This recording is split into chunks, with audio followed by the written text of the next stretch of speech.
UConn, baby. Home of the champions. Let's go. Welcome to the Hoops Cat Pod. I'm your host, Mark Zanetto. Welcome to the only Big East and UConn show that you can get almost daily UConn men's and women's basketball coverage. During the season, it'll definitely be daily as we get closer, 48 days away. So we are heavy in the recruiting cycle right now. So if you haven't already subscribed to Big East Energy Network, do so now. If you're looking for another audio podcast, maybe you love UConn, but you want to hear about the ins and outs of other Big East programs, we have almost every Big East program covered on the men's side, and we have a Big East women's show called Built to Ball. So if you are a Big East hoops head, Big East Energy Network on all of your podcasts and on this YouTube channel is where you need to be. But today's show, we're going to focus on a recruiting battle. I've learned a little bit of new information this morning.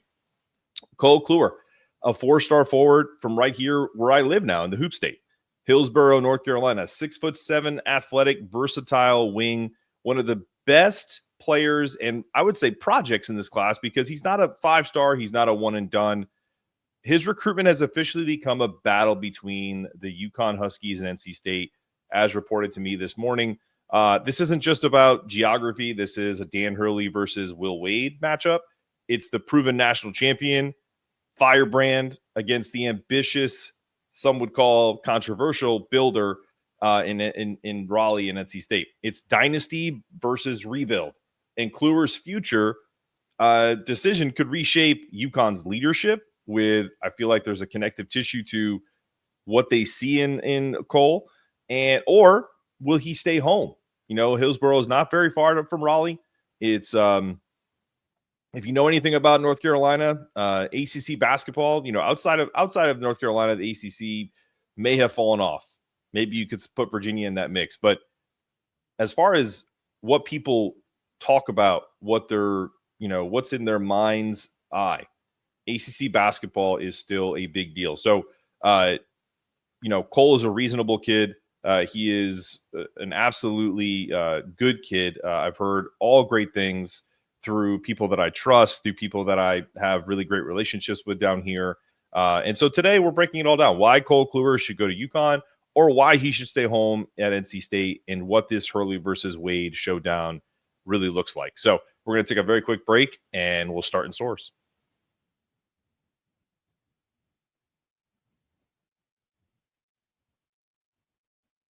Welcome back to the Hoops Gap. Let's start in stores. UConn has become the gold standard of college basketball. Everyone that listens to my show knows that, you know, knows all the stats. 6-time national champion, two of the last three national championships, making it to the round of 32 last year, losing to the eventual national championship team, Florida Gators, who still have a very outside chance in this race, but we're going to keep it to UConn versus NC State for Cole's services.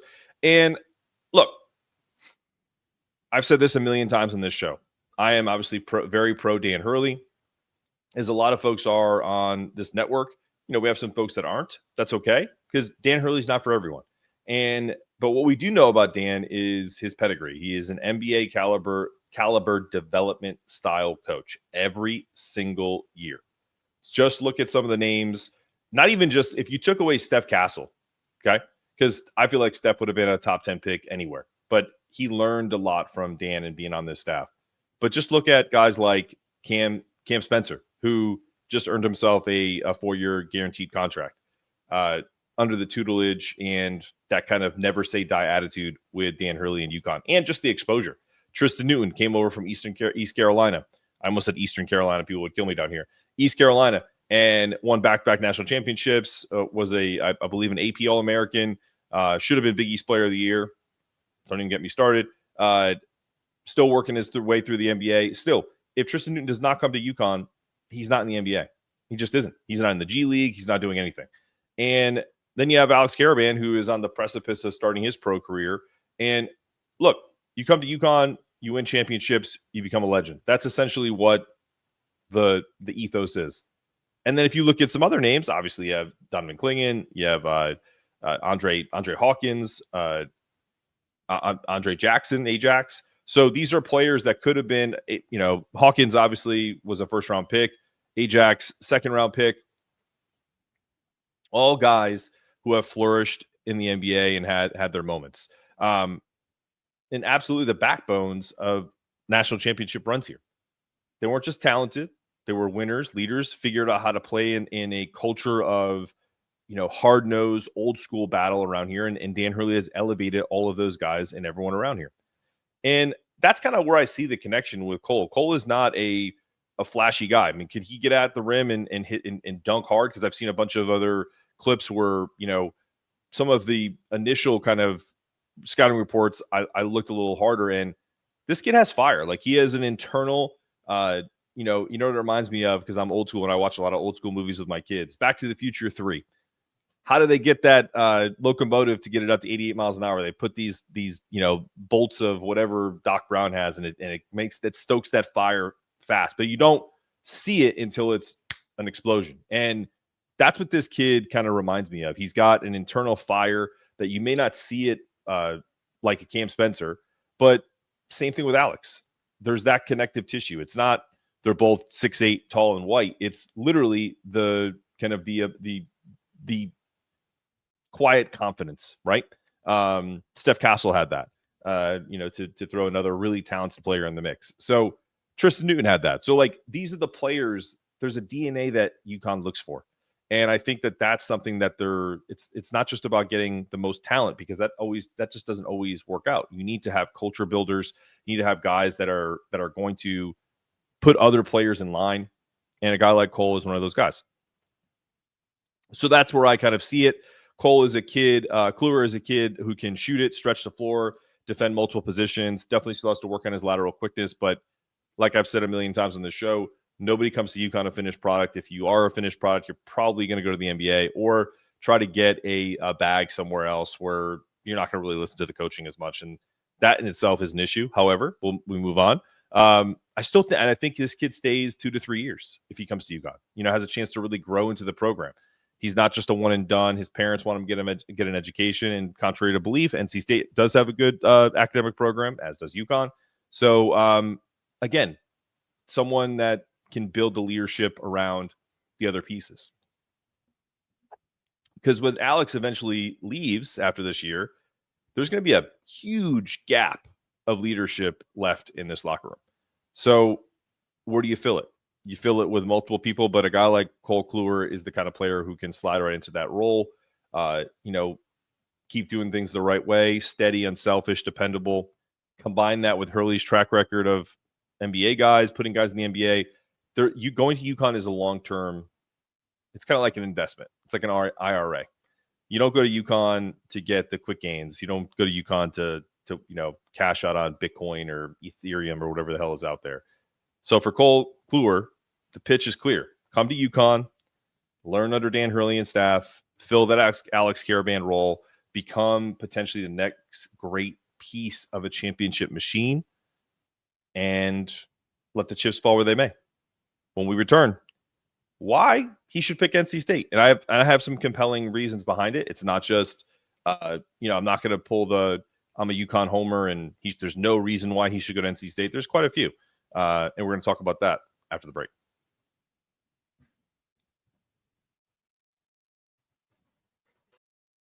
All right, welcome back to the Hoops Cat Pod. Don't forget to like and subscribe to all things Big East Energy Network on this channel.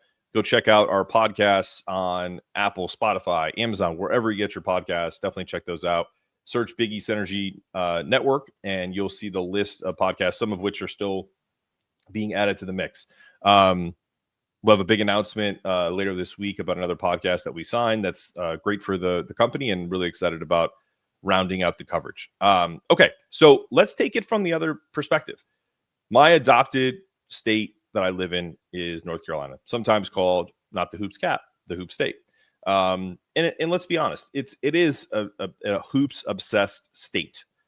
UConn is absolutely the basketball capital of the world. We call it the hoops capital of the world for copyright reasons. And that is one of those things where it's kind of like when worlds collide. NC State fan base is one of the most rabid and just absolutely driven fan bases that wants a winner. and they feel like they have their guy in Will Wade. And I do too. There's a great story about Kevin Keatts on his run to the Final Four where the athletic director at North Carolina, whose name escapes me right now, already had, and it wasn't Will Wade, already had a coach in Raleigh looking at houses because Kevin Keatts was going to be out. What happens? They go on a crazy run. They win the ACC tournament, 5 days and 5 nights, similar to UConn and Kemba Walker's run. I don't think as impressive, but pretty close. Then they get into the tournament as an 11 seed and get to the Final Four. They obviously fell short to Purdue, and then UConn ended up winning the eventual national championship. I always wonder what it would have looked like. I think UConn would have killed them, but something about that team with all the magic, if they had beaten Purdue and got to the final, the final against UConn, it would have been really interesting to see if State could have pulled that off. Not because I think UConn, would have folded under the pressure, but when you're that Cinderella and all things are kind of going your right, and it's for that final game, sometimes all the stars align. Anyway, if Cole picks, the Wolfpack, it's not for a lack of tradition. It's not like he's going to it's not like he's choosing between UConn and Bryant or or a mid-major that has no history. I'm just trying to think of another program. I mean, hell, it's not like he's picking between UConn and UMass or Boston College. I'll throw a couple shots up there because NC State has won ACC tournaments. They've been to the Final Four recently.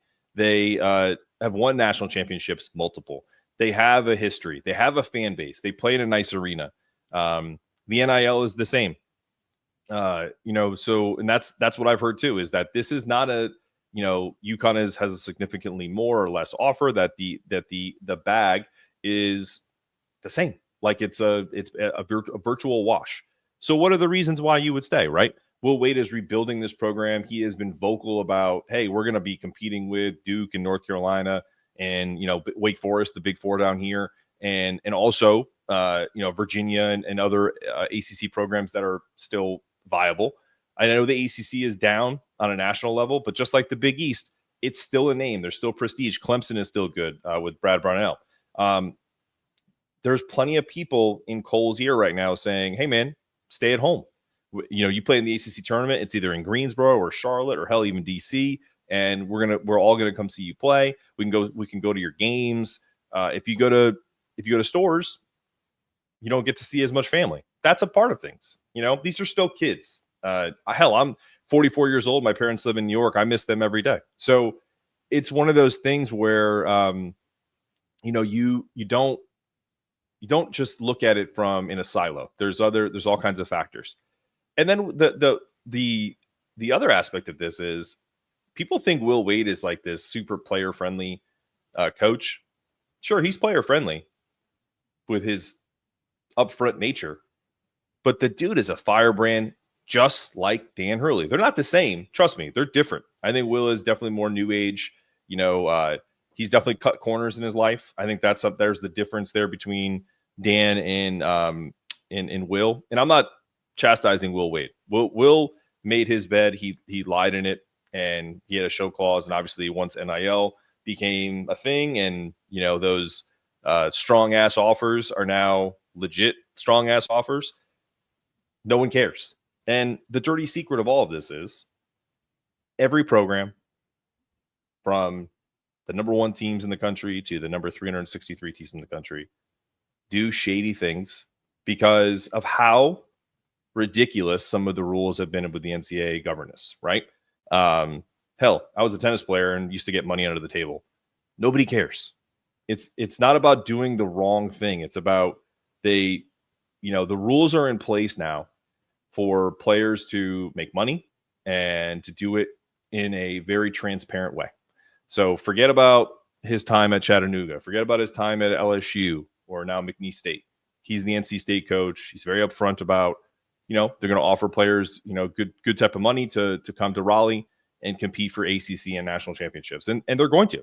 I can guarantee you that. Everywhere he's gone, they've won.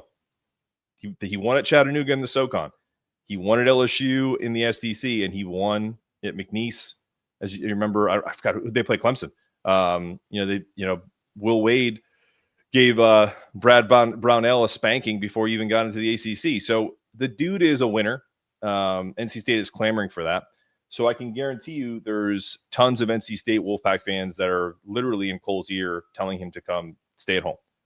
But I wonder if there's a part of him that is similar to what we saw with the Braylon Mullins recruiting. Very, very different coaching situations.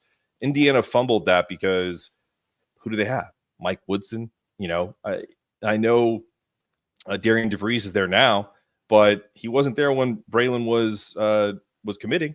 And so there really wasn't a entrenched, like, this is the guy. Will Wade is the guy. So that's a big difference. And so the pulling strings of home may end up being enough to keep him. But also, as I mentioned, the ACC to North Carolinians is still the best league in the country to the North Carolinians, and maybe to some other people as well. I know it's not. You know it's not. But as anybody has ever taught me, and the reality is perception is reality. So if NIL is the same, if being pulled from home, which is was like 800 miles away from here, which would be Stores from Hillsborough or even NC State, there's not a huge chasm of distance. His parents could come watch him play. There's a jet that goes to Hartford, every day or close to it. There's a lot of easy ways to get to Connecticut. However, it is pretty cool to just get in your car and go watch your kid play basketball. So, and then finally, the NIL. Being a local star, Raleigh-Durham, that whole area opens up a kind of an area that UConn really can't replicate. They can get him, sponsorship deals at, hell, I could get him sponsorship deals. It's not the point. The point is like, if you're a local kid, there's sponsorship opportunities and NIL opportunities in your home city, home state, more than if you go out of state. That's just the reality. Car dealerships, restaurants. I mean, hell, freaking the kid from North Carolina opened up a Starbucks with his NIL money. Like, just really cool things that you can do. Can you do that in Connecticut? Of course, but a little less regulation down here. You can figure that out. There are options, right? There's serious NIL potential outside of just what the teams are offering, right? So if Cloer wants to be that guy, the hometown hero, he's got every opportunity to do so. If he feels like, hey, I need to get away to, spread my wings and expand my horizons, then that's why he would pick UConn, right? We're going to take a very short break, and I really want to touch on this Hurley versus Wade, and then we're going to close out the show. Be right back.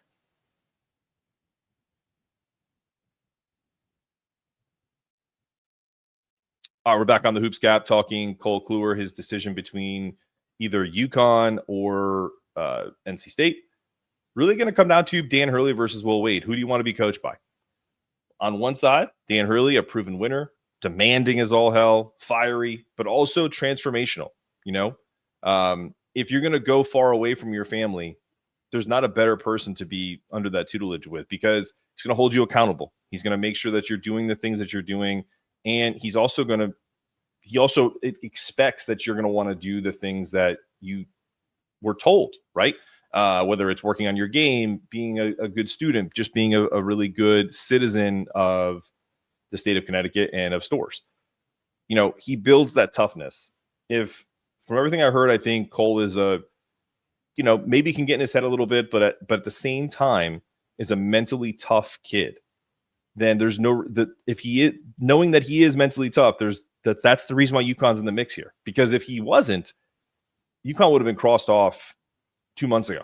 You could put them in your top 7 or 8, but when they drop off quick, it's typically because you get the Dan Hurley pitch, the Kamani Young, the Luke Murray pitch, Mike Nardi now, and you know what it's going to be. And it's if you're down for that every day, down to chase titles, improve an inch every single day, that's why you go there. On the other side, Will Wade, a master recruiter, a guy who knows how to sell this vision and make players feel empowered, has been NIL savvy for a while. NC State, ACC, the home poll, Wade offers probably a little more freedom. There's a spotlight around NC State right now with the ACC, and no less than a spotlight that's going on with UConn, but there's differences there. It's hard to explain unless you live down here what the NC State fan would do if Cole was here. He would instantly be their top player in terms of NIL, in terms of fandom. He'd be a fan favorite from the jump.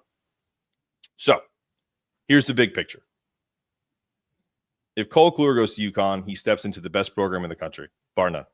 Fills a leadership role that will eventually be left by Alex Karaban and others, and positions himself for a potential NBA contract and competing for an NBA championship or competing for national championships multiple years.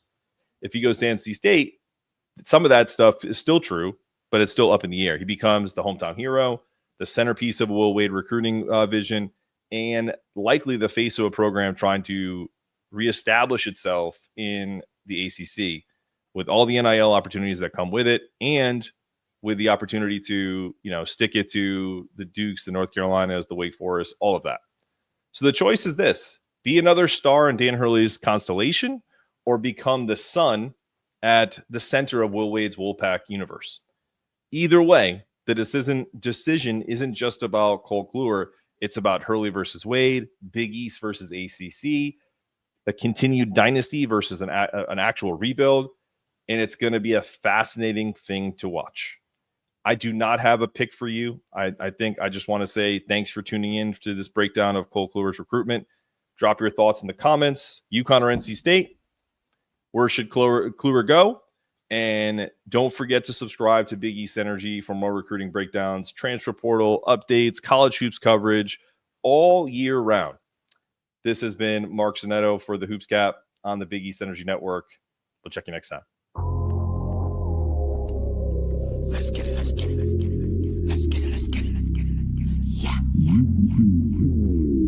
UConn, baby. Home of the champions.